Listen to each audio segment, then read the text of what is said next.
Picture a dusty road in Ouagadougou, Burkina Faso, so hot you can feel the ground burning through your shoes, where a poor mechanic named Kwame, hands black with oil and face wet with sweat, fights to fix an old truck with beat-up tools and a heart that won't quit. But hold on, what if the biggest man in the country, President Ibrahim Traore, slams his fancy black car to a stop, jumps out, and starts crying, real, wet tears, right there in the street, just because he sees this nobody mechanic? Why is the president breaking down? What old promise ties these two guys together? And how does it spark a story so huge it shakes the whole nation? Get ready, because this heart-pounding tale of friendship, hard times, danger, and hope will glue you to your seat. Every second will hit you like a bolt of lightning. Back in a small village, Kwame was the kid everyone loved. At 14, he could fix anything, a bike that wouldn't roll, a radio that wouldn't play, even the chief's wobbly chair. He dreamed of being an engineer, making machines to help farmers grow more food or kids get to school faster. His best friend,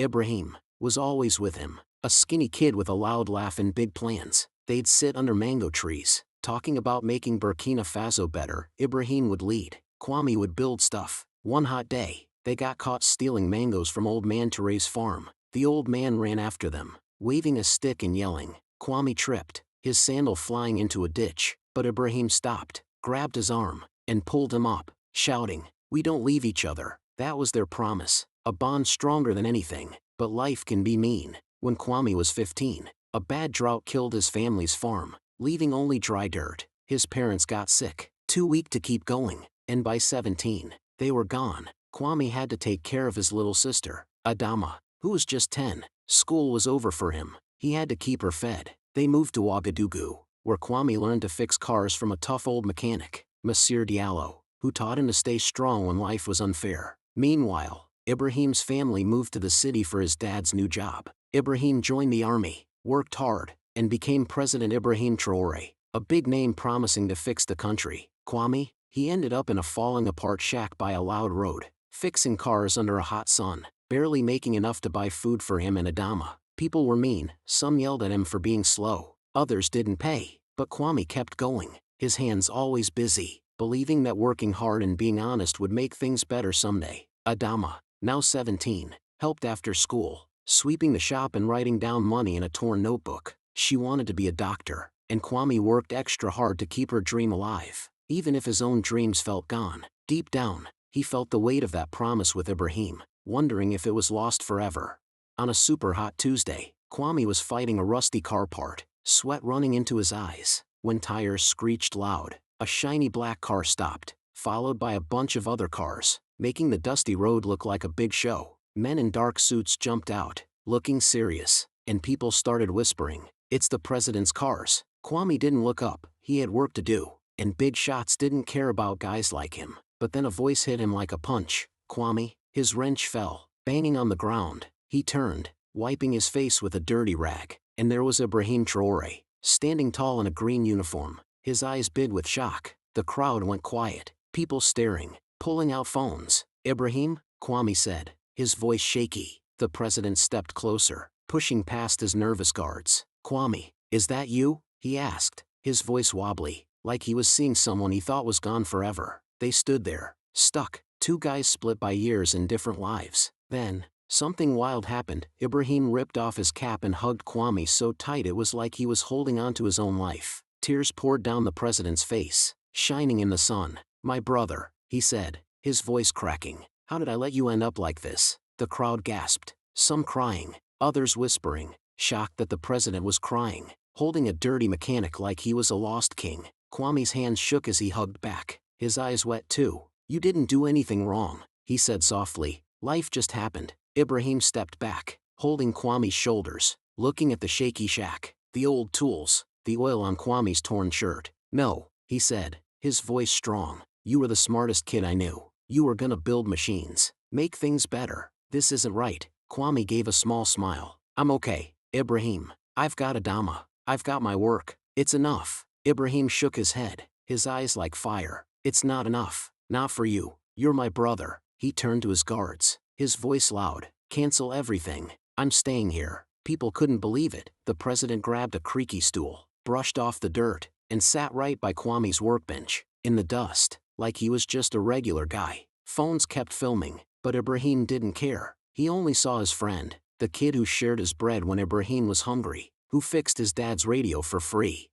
As the sun turned the sky orange, Kwame and Ibrahim talked like they were kids again. "Remember that junk bicycle we tried to build?" Ibrahim said, laughing. Kwame grinned. "You thought it was ready and rode it straight into the water." They laughed hard, like the old days under the mango trees, but Ibrahim's face got serious. "You were always better, Kwame, smarter, kinder. You gave up everything for your sister. I promised we'd fix this country together, but I left you behind." Kwame shook his head. "You didn't leave me. You're president now, Ibrahim. You're doing what you said." Ibrahim's eyes got wet again. "But what about you? I should have looked for you. I should have helped." Just then, Adama ran up, her school uniform messy, her voice happy. "Papa, Mama says we need charcoal for dinner." She stopped, staring at the man next to her father, her eyes huge. "Adama," Kwame said, smiling, "this is Uncle Ibrahim." Ibrahim knelt down, smiling big. "You're Kwame's daughter?" Adama nodded, shy but curious. "She wants to be a doctor," Kwame said,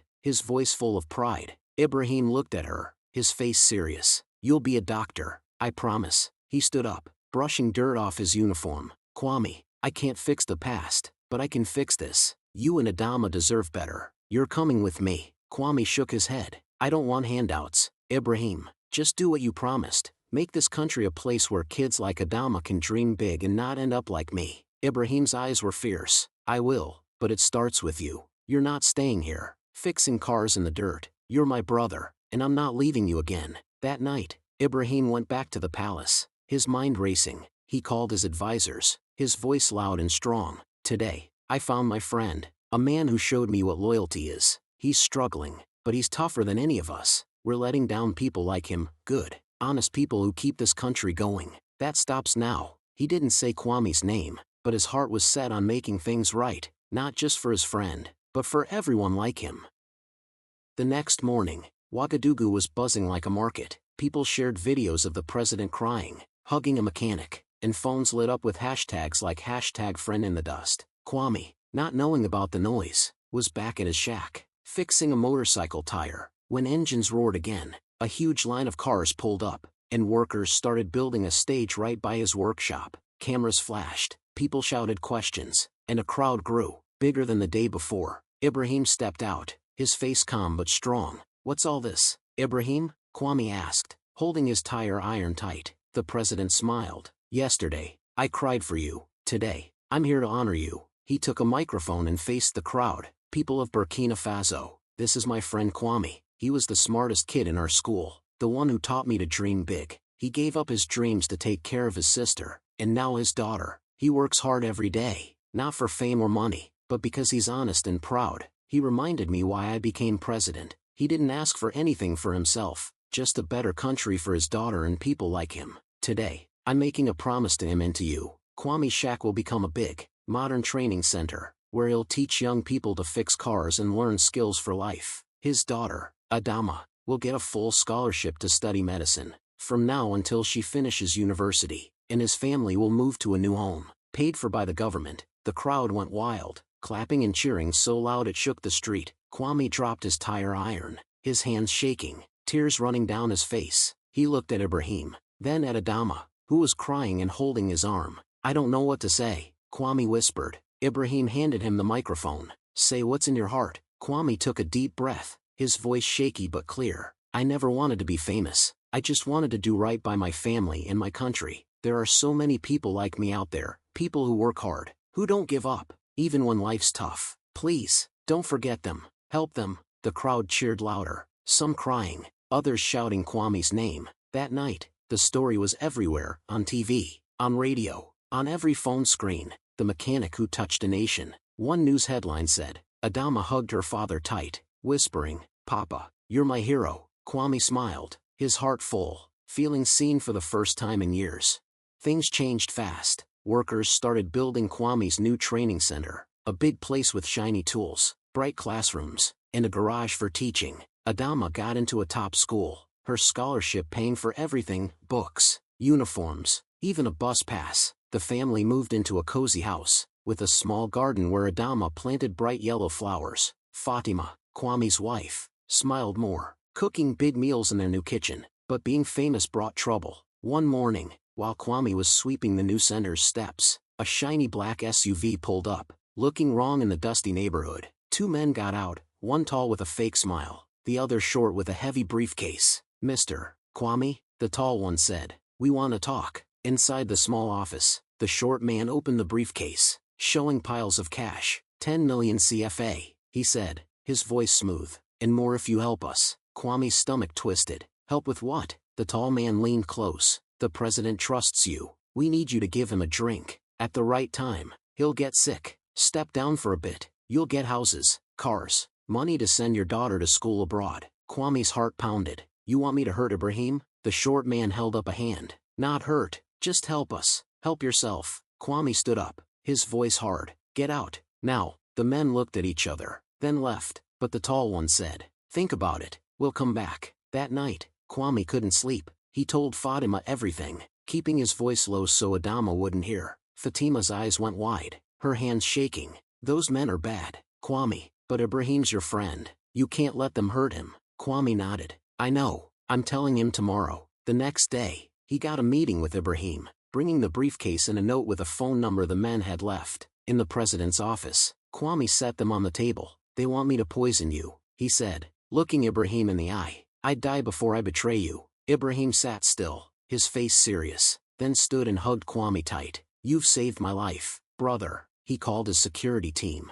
handing over the briefcase and note. By evening, the men were caught at a hotel outside the city, their plan part of a bigger plot by people who wanted to take Ibrahim's place and control the country. The news spread like wildfire. "Mechanic saves president from evil plan," screamed the headlines. Ibrahim called a big meeting with the whole country watching. Kwame and his family sitting in the front row. "This man," Ibrahim said, pointing to Kwame, "chose loyalty over money, truth over power. He's not just my friend, he's a hero to Burkina Faso." The crowd clapped so hard it felt like the ground shook. Ibrahim looked at Adama, smiling. "Your father's bravery means you can go to any medical school in the world. Your school fees, your books, your travel, it's all paid for." Then he called Fatima up. "Madam, you stood by your husband, raised a strong family. I'm opening a community center in your name, where women can learn to start businesses and make a better life." Fatima cried, hugging Ibrahim, then Kwame, as the crowd cheered louder. Months later, Kwame's training center was full of young people learning to fix cars, weld metal, and build a future. Adama was top of her class, her dream of being a doctor closer every day. Fatima's community center was busy, with women learning to sew, cook, and sell goods, their faces bright with hope. Ibrahim visited when he could, not as a president but as a friend, sitting with Kwame in the garden, laughing about old times. One night, as Kwame, Fatima, and Adama ate dinner under the stars, Adama raised her glass of juice. "To Papa, the bravest man I know." Fatima smiled. "To truth." Kwame looked up, his eyes soft. "To Ibrahim, my brother, who never forgot me." At the palace, Ibrahim stood by his window, holding an old photo of two boys laughing under a mango tree. "Thank you, Kwame," he whispered. "You showed me how to be a true leader." This story of Kwame and Ibrahim, of a friendship that beat time, struggle, and a dangerous plot, is told all over Burkina Faso, from dusty villages to busy cities. A tale that proves a simple mechanic with a true heart can change a nation.